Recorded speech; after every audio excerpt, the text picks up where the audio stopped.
Hi, friends. The first thing that I want to say is it is me. You all have been passing me all night because of the hairdo. It's me. Hi.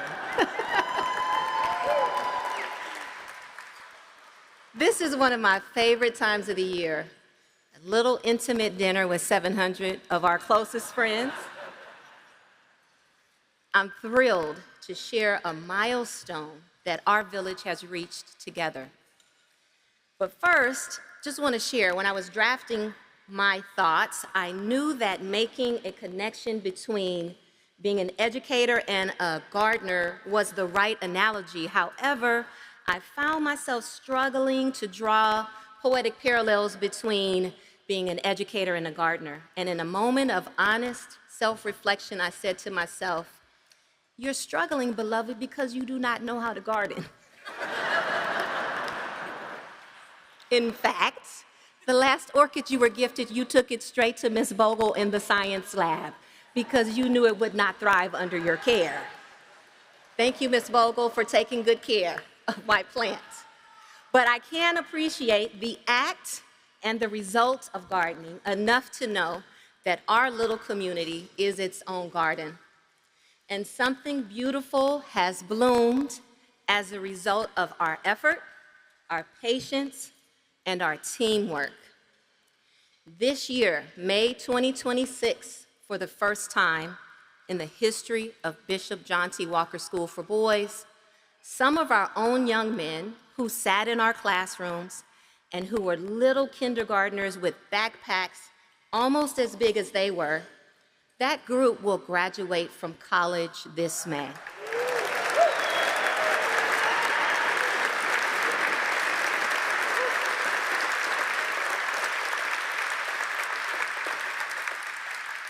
And I just want to let that land for a moment. We're not just a school that accepts boys in kindergarten, then wishes them well as they go off to middle school. We're an institution that walks alongside our young men all the way to their post-high school lives, and that often includes college degrees. And that is what long-term investment looks like, and it is what our village, all of us together, make possible.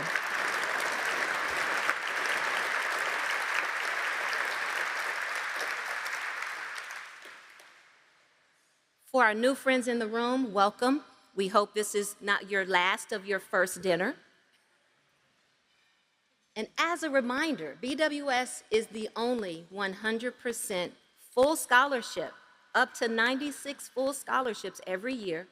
We're independent, Episcopal, we're K-5, we're all boys. That's the only model of this kind of school in the country. That means, yes, we can clap for that.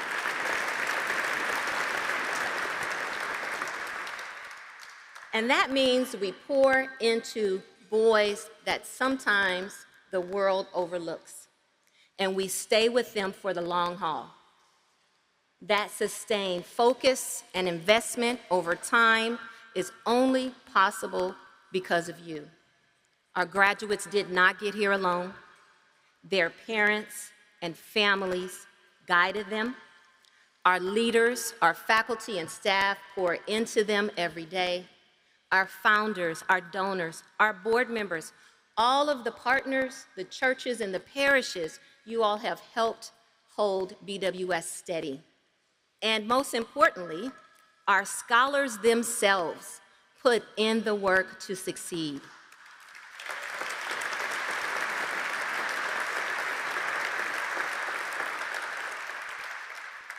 This year's class is just the beginning.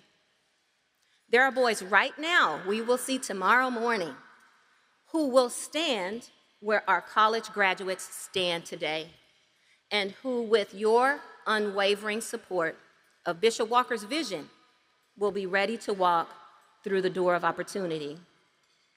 So now I'd like for you to join me in a moment of gratitude for our village, for our scholars, for those who are no longer here, but helped build and plant the garden, and for each other. So if we could, friends, go ahead and give yourselves a rousing round of applause.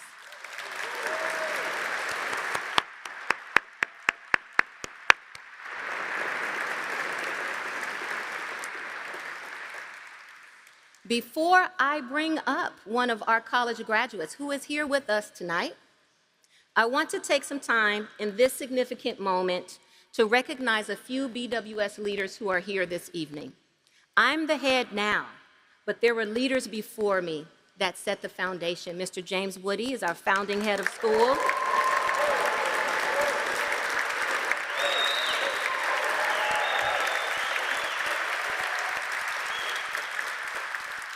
My good friend and fellow head, she's the head of Sheridan School now. She was Biankan's first grade teacher, and she is a former administrator at BWS. Courtney Martin, where are you, Court? Thank you for coming tonight. And my predecessor, who paved the way for me, Mike Molina, is also here with us tonight.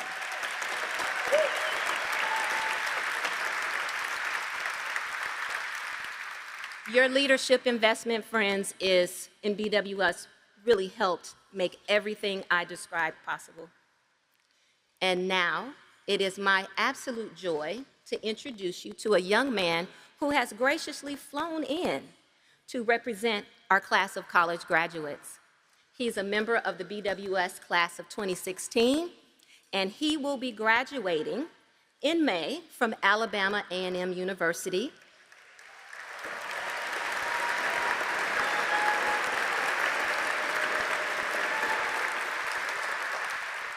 Please welcome Biankan Garner-de Kouadio.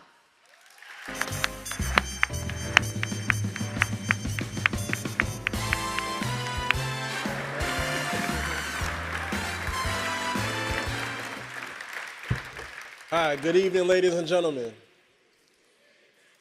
I'm Biankan Garner-de Kouadio, a member of the first class of Bishop Walker's School for Boys who graduated from BWS in 2016.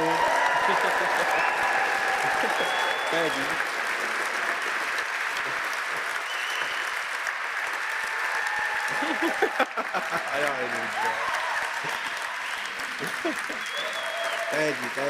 Thank you.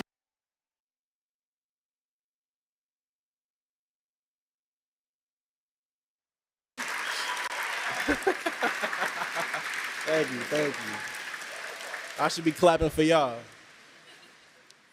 Today, I'm a senior at Alabama A&M University, studying environmental science with a focus in plant science, and I will be graduating this May with my Bachelor of Science degree. Yeah, thank you. It is truly my honor to introduce our guest speaker this evening, Mr. Kenneth B. Morris, Jr. Mr. Morris descends from two of the most influential figures in American history.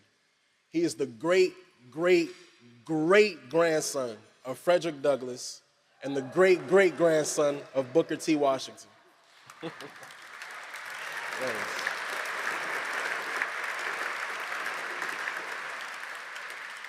But he is not simply carrying history, he's building it. As co-founder and president of Frederick Douglass Family Initiatives, Mr. Morris advocates for strong educational opportunity and to end systems of exploitation and oppression. He has spoken at the United Nations, served as chair of the Frederick Douglass Bicentennial Commission, and has appeared in major American history documentaries across HBO, PBS, and the History Channel. Through his leadership, he continues a legacy rooted in the powerful belief that education is the pathway to freedom. All of us in this space tonight share that belief. Ladies and gentlemen, please join me in welcoming Kenneth B. Morris, Jr.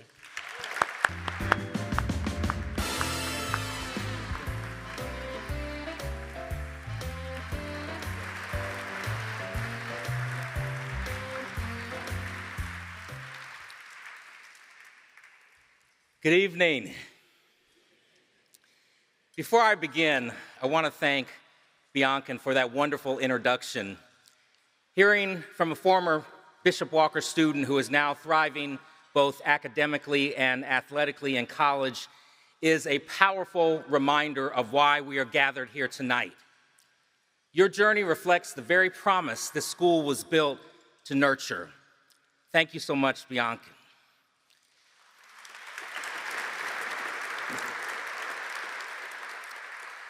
It's an honor to be with you tonight. When I consider education, I don't first think about classrooms. I think about freedom, because education is where freedom first takes root. My ancestor Frederick Douglass once said that knowledge makes a man unfit to be a slave. He understood that literacy was more than just reading words on a page. It was about claiming ownership of his own mind.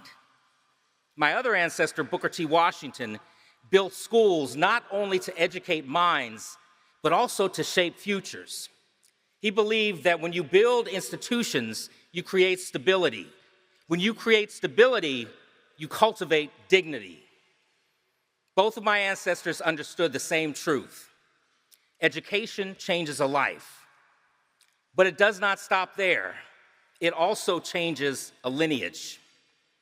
My mother, Nettie Washington Douglass, is here tonight.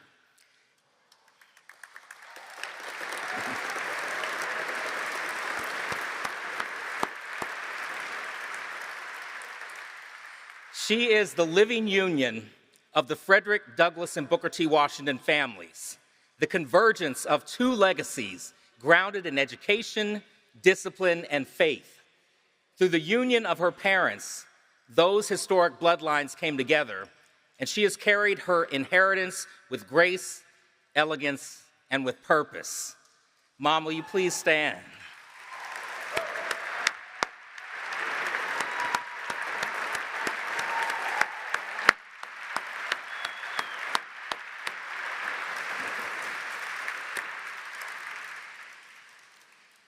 And I am so grateful, because my mother reminds me that legacy is not something we passively inherit.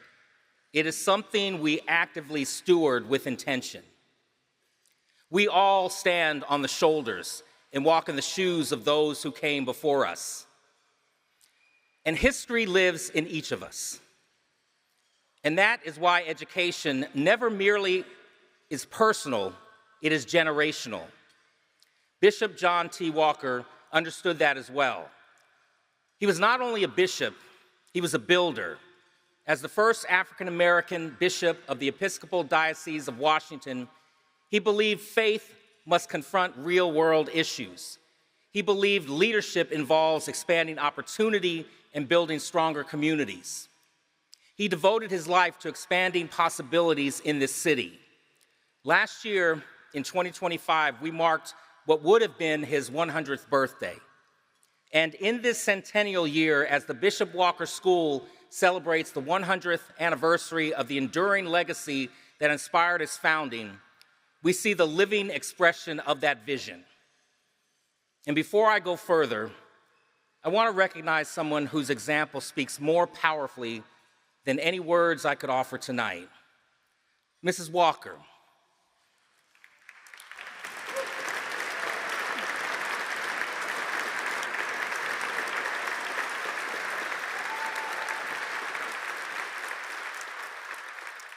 It is a great honor to be in your presence. Your husband's dedication to justice and education continues to influence young lives every single day. You have protected and carried this legacy with grace and steadfast devotion, and because of you, it stands. Mrs. Walker, your presence among us reminds us that this legacy is not behind us, it is alive in the work before us. Bishop Walker School for Boys is not simply a building, it is a commitment that boys in Southeast Washington deserve rigorous education, strong character formation, and the structure that prepares them to lead. And that promise is being carried forward every day by dedicated faculty, visionary leadership, and a board that understands both stewardship and ambition. The young boys in this school are not only being educated, they are being challenged, mentored, and prepared to make an impact. That work being done at Bishop Walker today is disciplined, intentional, and transformative. This institution is strong and in good hands. Now, I first visited Bishop Walker in 2018, which was the bicentennial year of Frederick Douglass's birth. I remember the students' curiosity, their confidence, and the sense that something meaningful was taking shape at the school. And yesterday, I had the chance to spend some time with the students who are enrolled there today. What I saw was the same promise, strengthened, deepened, and guided by the work taking place in those classrooms every single day. So consider this. None of us arrived here alone.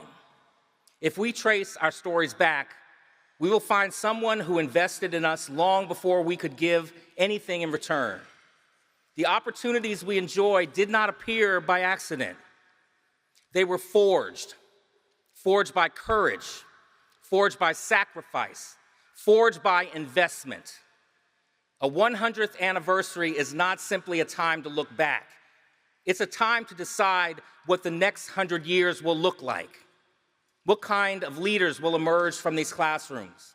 What kinds of citizens will shape this city, this nation, and perhaps even this world?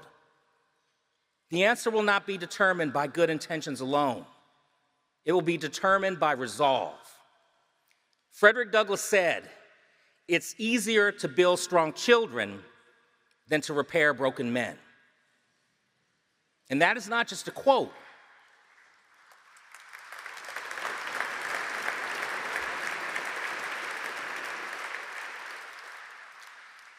That's not a quote, it's a mandate. And that mandate is being lived out in this school every day. A man born into slavery taught himself to read in secret and altered the conscience of a nation. Another man, born enslaved, built schools that still stand more than a century later. Their bloodlines converged. And because they believed in education, I stand before you tonight.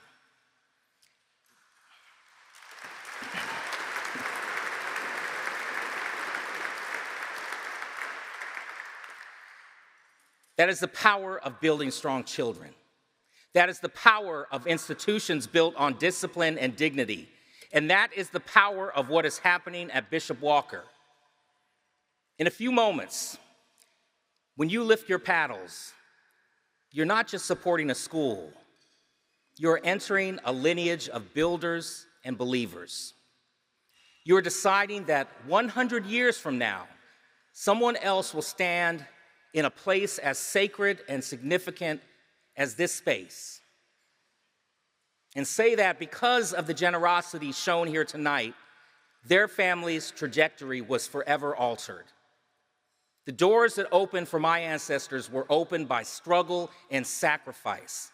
The doors that remain open today are sustained by vigilance. Now it is our turn to build something that will outlast us.